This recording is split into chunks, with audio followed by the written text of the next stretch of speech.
in the field of hydrology.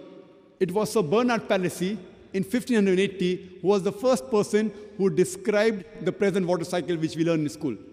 Previously, we did not know about the water cycle. The first person was Sir Bernard Palissy in 1580 that he described that the water evaporates from the ocean, forms into clouds, it moves into the interior, it falls down as rain, and the water table is replenished. Now, this water cycle is described in the Quran in great detail in several places. In Surah Zumur, chapter 39, verse 21. In Surah Rum, chapter number 30, verse number 24. In Surah Mu'minun, chapter number 23, verse number 18. In Surah Hijr, chapter number 15, verse 22. In Surah Nur, chapter number 24, verse 43. In Surah Rum, chapter number 30, verse 48. In Surah Ra'd, chapter number 13, verse number 17. In Surah Araf, chapter number 7, verse number 57. In Surah Furqan, chapter number 25, verse 48 to 49. In Surah Fatir, chapter 35, verse number 9. In Surah Qaf, chapter number 50, verse number 9. In 11. In Surah Waqia, chapter 56, verse 68 to 70. In Surah Mulk, chapter 67, verse number 30. In Surah Tariq, chapter number 86, verse number 11. You can keep on giving references only of water cycle mentioned in the Quran 1400 years ago. The Quran speaks about the water cycle in great detail. You can talk for several minutes on each verse, talking about water cycle. Who could have mentioned this in the Quran 1400 years ago? And the atheists would be silent. Keep on. There are several scientific facts mentioned in the Quran. The Quran speaks about geology. Today, science tells us that the mountains give stability to the earth. If the mountains were not there, the earth would shake. The Quran says in Surah Naba, chapter number 78, verse number 6 and 7, that we have created the earth as an expanse, wal jibala autada, and the mountains as stakes. Today, science tells us that the portion of the mountain you see above the ground is a very small portion. The major portion is deep within the ground. Like how when you put a tent peg in the ground, small portion remains on top, the major portion goes down. And these roots of the mountain, they give stability to the earth. The Quran says in Surah Anbiya, chapter number 21, verse number 31, that we have created the mountain standing firm on the earth, lest it would shake with you. In the field of oceanology, we knew previously that there were two types of water, salt and sweet. But we did not know that why these two waters did not mix. Quran says in Surah Furqan, chapter number 25, verse number 53, that it is Allah who has created two bodies of flowing water, one sweet and the other salty. Though they meet, they do not mix. There is a barrier between them which is forbidden to be trespassed. Today, after science advance, we have come to know that though one type of water flows into the other type of water, it loses its constituents and gets homogenized into the water it flows. This homogenizing area, the Quran refers to as barzakh, an unseen barrier, which science has discovered today, and Quran has mentioned 1400 years ago.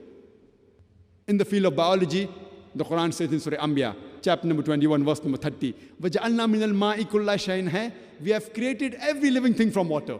Who could have believed 1400 years ago that every living creature is made of water? Today, science has confirmed that everything is made from water.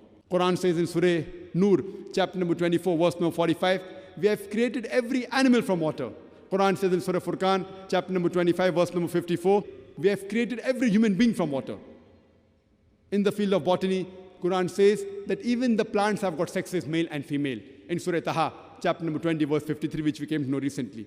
Quran says that every kind of fruits are created in pairs. In Surah Ra'd, chapter number 13, verse number 3. In the field of zoology, Quran speaks about the lifestyle of the animals. In Surah Anam, chapter number 6, verse number 38. Quran speaks about the lifestyle of the bees. In Surah Nahl, chapter number 16, verse 68 and 69. Quran speaks about the spider.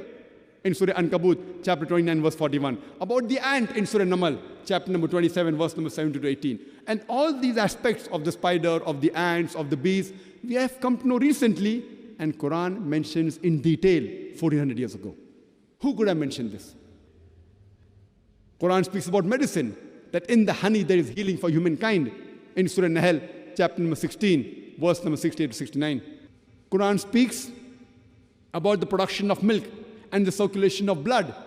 In Surah Nahl, chapter 16, verse 66, and Surah Mu'minun, chapter number 23, verse 21, 1400 years ago, which we have come to know recently.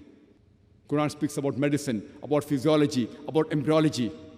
The various stages of the human development is described in detail in Surah Mu'minun, chapter number 23, verse number 12 to 14. Quran speaks about genetics, about the sex responsible for the child. In Surah Najm, chapter number 53, verse number 45. Quran speaks about the fingerprinting method. In Surah Qiyamah, chapter number 75, verse number 3 and 4.